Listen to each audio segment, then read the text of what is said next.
ভালোবাসা কেমন ছিল দেখনা বুঝিয়া ইউটিউবে ঘটনা শোনো মুমিনে মুমিনা স্বামী স্ত্রীর ভালোবাসা কেমন ছিল দেখনা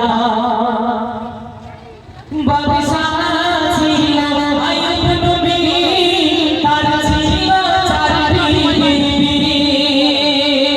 সুখে দুঃখে তাদের রে জীবন কাটায় আইয়ুব নবী বাদশা ছিল আইয়ুব নবী তার ছিল চারি সুখে দুঃখে তাদের রে জীবন কাটায় আইয়ুব নবী কুল শুরু পরীক্ষা আইয়ুব নবীকে বানা কুল শুরু পরীক্ষা আইয়ুব নবীকে বানা শত হলো যা ছিল ভালো হলো আল্লাহ পাক বিরাট ধন সম্পদ দিয়েছিল, বিরাট কিছু দিয়েছিল। হঠাৎ আল্লাহ পাক পরীক্ষা নিল কি আইয়ুব নবীর যা জমি জায়গা ঘর বাড়ি ছিল সব কেড়ে নিয়েছিল।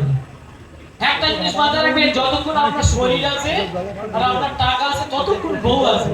আর দাদি নানি যারা আছে তাদের ব্যাপার আলাদা। দাদি নানি খুব শক্ত করে চলে গেছে, কি হয়েছে অসুবিধা নেই, এই জীবন কাটিয়ে দেবো, চাপ নেই। কিন্তু যতক্ষণ আপনার শরীর আছে, যতক্ষণ টাকা আছে ততক্ষণ আপনার বউ আছে, মাথায় রাখবেন। তাই যেই আইয়ুব নবীর ধন সম্পদ শেষ হয়ে গেল, এখন চার স্ত্রী এখন এক জায়গায় বসে, একজন আলাদা হয়ে গেল, তিনজন এক জায়গায় বসে বলা কাউকে দেয় না, বলতো আমরা সামনে সব শেষ হয়ে গেছে, ভয় লাগবে না, তার তো থাকারও জায়গা নেই, খাবারের কিছু নেই, চল দিকে বসে আর থাকা যাবে না, চল বেরিয়ে যাই। কি করলো? তিন বিবি বেরিয়ে যাবে, থাকবে কে? বিবি রহিমা। একজনই বিবি ছিল, বিবির নাম হচ্ছে রহিমা। আমরা অনেকে নাম শুনেছি, বিবি রহিমার ঘটনা শুনেছি। মনোযোগ দিয়ে শুনে ঠিক হচ্ছে। চিন্তায়